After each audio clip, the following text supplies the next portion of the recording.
திரும்பிய சுனிதா வில்லியம்ஸை பாராட்டி சட்டப்பேரவையில் முதலமைச்சர் மு.க.ஸ்டாலின் உரை. அவரை பத்திரமாக அழைத்து வந்த விண்வெளி வீரர்கள் குழுவுக்கும் பாராட்டு தெரிவித்து பேச்சு. அவர் பத்திரமாக மீண்டும் பூமிக்கு வந்தடைந்த செய்தி நம் அனைவரையும் மகிழ்ச்சியடைய செய்துள்ளது. இத்தருணத்தில் சுனிதா வில்லியம்ஸ் அவர்களுக்கும் அவரை பத்திரமாக பூமிக்கு கொண்டு வருவதற்கான அனைத்து முயற்சிகளை மேற்கொண்டவர்களுக்கும் நமது மனமார்ந்த பாராட்டுகளையும் நன்றியையும் நான் தெரிவித்துக் கொள்கிறேன். தமிழக அரசு தனது ஊழல் மற்றும் தமிழக தோல்வியை மக்களிடம் இருந்து திசை திருப்பவே தொகுதி மறுவரை என்பதை தமிழ்நாடு கையில் எடுத்துள்ளது. மத்திய அமைச்சர் கஜேந்திர சிங் ஷெகாவத் குற்றச்சாட்டு.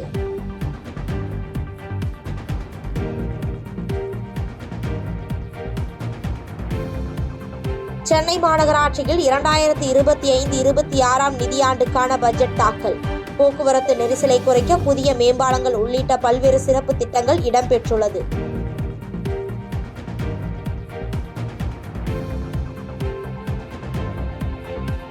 ராமேஸ்வரம் மீனவர்கள் 3 பேர் சிறைப்பிடிப்பை கண்டித்து மீனவர்கள் இன்று வேலை நிறுத்த போராட்டம். ராமேஸ்வரத்தில் சுமார் 700க்கும் மேற்பட்ட விசைப்படகுகள் மீன்பிடி துறைமுகத்தில் நங்கூரமிட்டு நிறுத்தம்.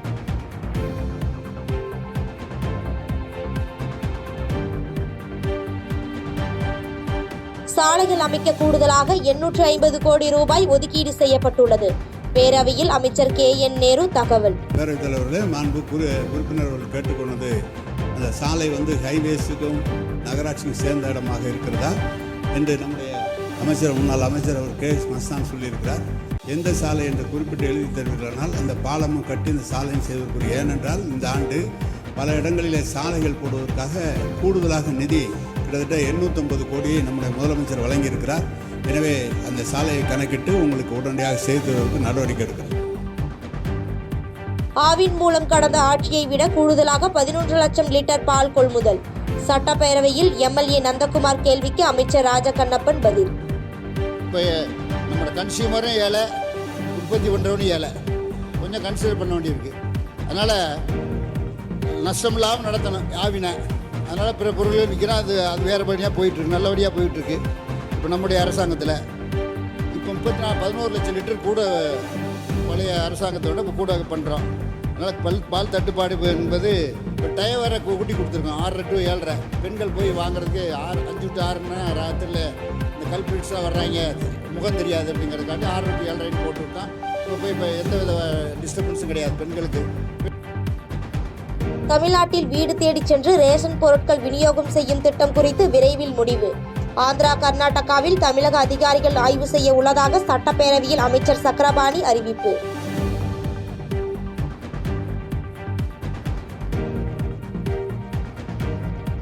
சென்னையில் 2000 ரூபாய் மாதாந்திர பயண அட்டை இன்று முதல் அமலுக்கு வந்தது. குளிர்சாதன பேருந்து உட்பட அனைத்து பேருந்துகளிலும் பயணம் செய்யும் வகையில் தொடக்கி வைத்தார் போக்குவரத்து துறை அமைச்சர் சிவசங்கர்.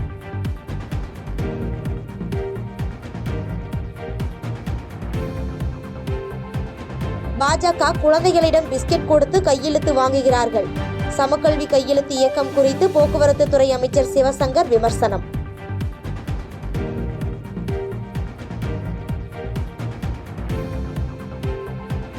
சென்னையில் ஆபரண தங்கத்தின் விலை சவரனுக்கு 320 ரூபாய் உயர்வு. ஒரு சவரன் 66,320 ரூபாய்க்கு விற்பனை.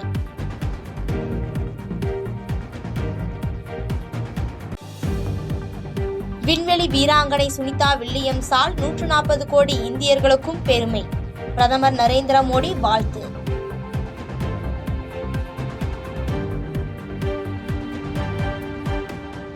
உங்கள் கதை வருங்கால தலைமுறைகளை ஊக்குவிக்கும். விண்வெளியில் சாதித்த சுனிதா வில்லியம்ஸுக்கு அதிமுக பொதுச் செயலாளர் எடப்பாடி பழனிசாமி வாழ்த்து.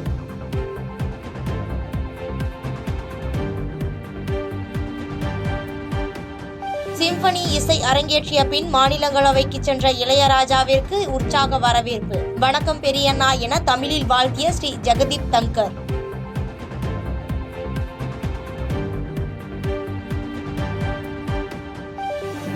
இந்திய இசை மற்றும் கலாச்சாரத்தில் தாக்கத்தை ஏற்படுத்தியவர் இளையராஜா என பிரதமர் மோடி புகழாரம். இணையற்ற இசை பயணத்தில் லண்டனில் சிம்பனி மற்றொரு அத்தியாயம் என்றும் வாழ்த்து.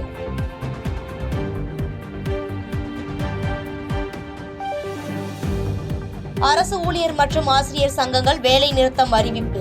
அரசு ஊழியர்கள் பணிக்கு வராமல் வேலை நிறுத்த போராட்டத்தில் ஈடுபட்டால் ஊதியம் கிடையாது என தமிழ்நாடு அரசு எச்சரிக்கை.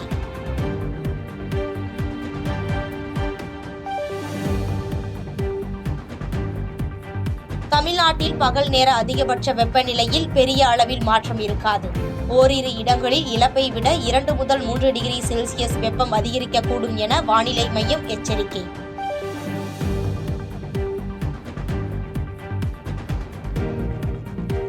தேனி பெரியகுளம் அருகே கலப்பட பெட்ரோல் விற்பனை என இளைஞர் குற்றச்சாட்டு. பெட்ரோல் மாதிரியை சேகரித்து ஆய்வுக்கு உட்படுத்திய காவல்துறை. பெட்ரோல் போட்டு வந்தா ஒரு 1/2 லிட்டர் வாங்குறாங்க, அது கலப்படமா இருக்கு. என்னன்னு என்கிட்ட சொல்றாங்க, நான் கோர்ட் வரும்போது என்னன்னு பாக்குறதுக்காக நாங்க வர்றோம். யார் ஓனர் இந்த மாதிரி கலப்படமா இருக்கிறதுக்கு?